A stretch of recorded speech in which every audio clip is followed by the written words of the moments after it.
జై శ్రీరామ్. శ్రీమాత్రే నమః. శ్రీ గురుభ్యో నమః. 2024 సంవత్సరం జూలై మాసంలో వార ఫలాలు. జూలై 7వ తారీఖు నుంచి జూలై 13వ తారీఖు వరకు కూడా ఈ వారం యొక్క గోచర గ్రహ స్థితులు ఏ విధంగా ఉన్నాయో ఒకసారి ముందు మనం చూద్దాం. మేషరాశి అధిపతి అయిన మంగళ మేషరాశిలో సంచారం జరుపుతూ ఉన్నారు. ఈ నెల 13వ తారీఖు మేషరాశి నుంచి ఆయన వృషభ రాశిలోకి వెళ్తారు. గురు భగవానుడు వృషభ రాశిలో సంచారము, మిథున రాశిలో సూర్యనారాయణ మూర్తి సంచారము, కర్కాటక రాశిలో శుక్రుడు మరియు బుధ భగవానుడు వీళ్ళిద్దరి సంచారము, కన్యా రాశిలో కేతుదేవుని సంచారము, వక్రించిన శనీశ్వరుడు కుంభరాశిలో సంచారం చేస్తూ ఉన్నారు.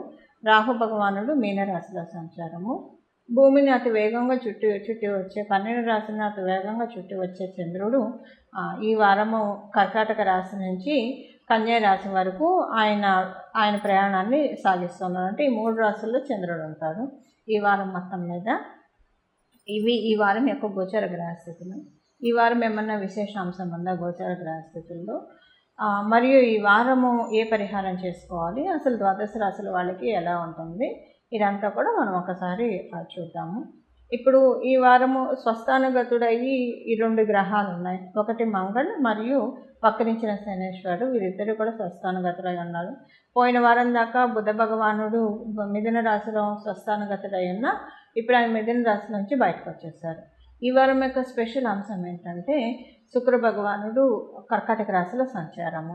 ఎందుకు కర్కాటక రాశిలో సంచారం అంటే ఎప్పుడైనా 4th హౌస్లో శుక్రుడు ఉంటే కనుక చాలా మంచిది. అంటే కాలపురుషుడు కుండలిలోంచి మీ జన్మజాతకంలో కూడా 4th హౌస్లో శుక్రుడు ఉంటే చాలా మంచిది.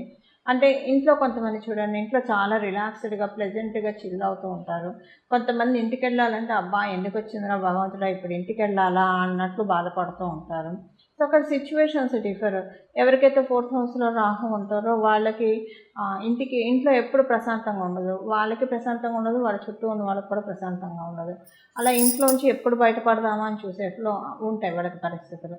కానీ శుక్ర భగవానుడు ఎవరికైతే శుక్ర భగవానుడు చతుర్థంలో ఉన్నా లేదా గురు భగవానుడు చతుర్థంలో ఉన్నా, గురు భగవానుడు చతుర్థంలో ఉంటే అందరూ వీళ్ళ దగ్గరకు వస్తారు. వీళ్ళని అయస్కాంతంలాగా అందరిని అట్రాక్ట్ చేస్తారు. వీళ్ళు బిజినెస్ ఇంట్లోంచి పెట్టుకుంటే చాలా ఫాలోయింగ్ ఉంటుంది, అంటే జనరల్గా చెప్తున్నాను.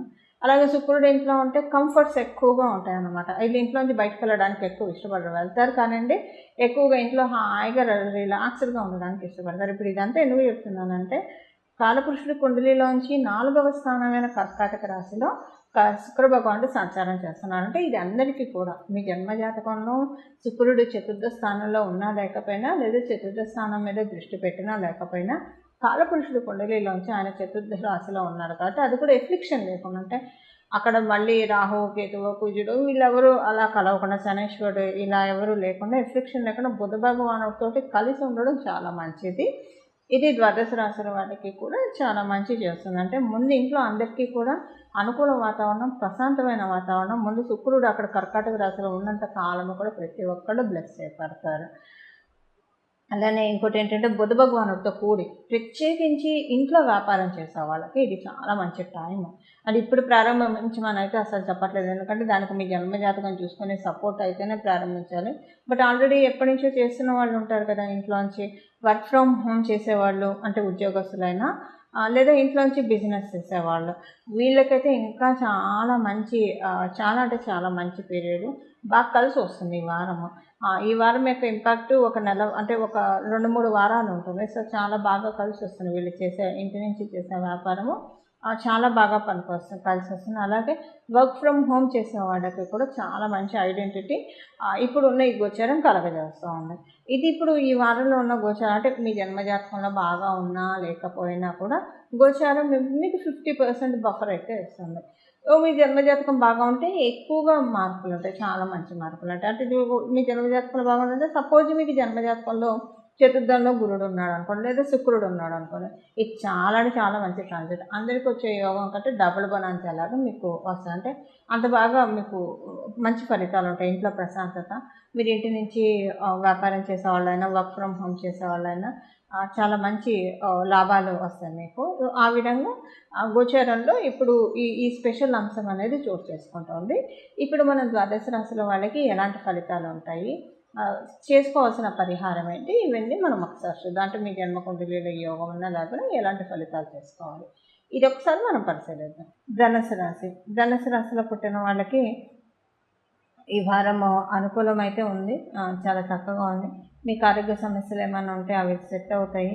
మీకు నరాలకి సంబంధించిన ఇబ్బందులు ఏమన్నా ఉన్నా అవన్నీ కూడా సెట్ రైట్ అవుతాయి. నరాలకు సంబంధించిన స్కిన్ ఎలర్జీస్ ఏదైనా ఉండి దాంతో ఇబ్బంది పడుతూ ఉన్నా, లేదా అందరితో సరైన రిలేషన్ లేదని బాధపడుతూ ఉన్నా అవన్నీ కూడా సెట్ రైట్ అయ్యే సమయం. ఎవరు కూడా మిమ్మల్ని అపార్థం చేసుకోకుండా అర్థం చేసుకునే శుభ సమయం కూడా ఇప్పుడున్న ఈ గోచర గ్రహస్థితులు వాటికి మీకు చాలా చక్కగా సహకరిస్తూ ఉన్నాయి.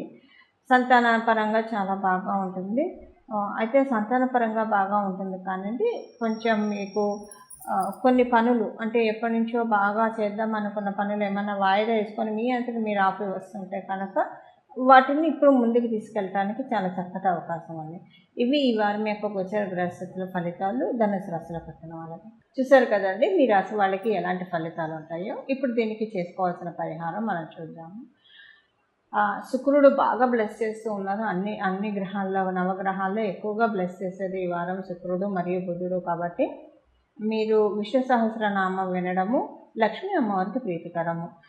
లక్ష్మీ అమ్మవారిని డైరెక్ట్గా పూజించడం కంటే విష్ణు సహస్రనామాలు ఎవరైతే వింటూ ఉంటారో అలాంటి ఇళ్లల్లో అమ్మవారు హరికి సంబంధించిన శ్రీమన్నారాయణ కథలు వినేవాళ్ళని, శ్రీమన్నారాయణని ధ్యానం చేసేవాళ్ళని, శ్రీమన్నారాయణ మంత్రాన్ని జపం చేసేవాళ్ళని, వాసుదేవుణ్ణి సర్వదా స్మరించేవాళ్ళని, భగవద్గీత వినేవాళ్ళని, అలాగే విష్ణు సహస్రనామం వినేవాళ్ళు అంటే అమ్మవారికి అత్యంత ఆప్తులు.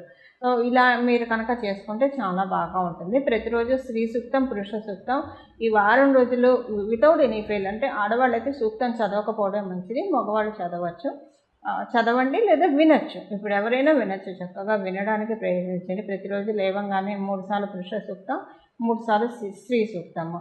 ఇలా చేయడం వల్ల శుక్రభగవానుడు చతుర్థ స్థానంలో ఉంటూ మీకు చాలా చక్కటి యోగాన్ని కలిగిస్తారు. అలానే లక్ష్మీ అమ్మవారికి సంబంధించిన కనకదార స్తోత్రాన్ని, ఎందుకంటే బుధ భగవానుడు ఉన్నాడు కాబట్టి ఇక్కడ ప్రత్యేకించి ఈ రెమెడీ అయితే అస్సలు మిస్ అవ్వకండి. ప్రతిరోజు ఉదయాన్నే మీరు లేవగానే స్నానం చేయగానే కనకదార స్తోత్రాన్ని 3 సార్లు చదవడము లేదా 3 సార్లు వినడము చేయండి. వితౌట్ ఎనీ ఫెయిల్ ఈ వారం అంతా కూడా త్రూఅవుట్ దిస్ వీక్. ఎందుకంటే ఇక్కడ లక్ష్మీనారాయణ యోగం ద్వాదశ రాశుల వాళ్ళకి ఏర్పడుతుంది. బుధుడు శుక్రుడు వీళ్ళిద్దరు కలయిక వల్ల.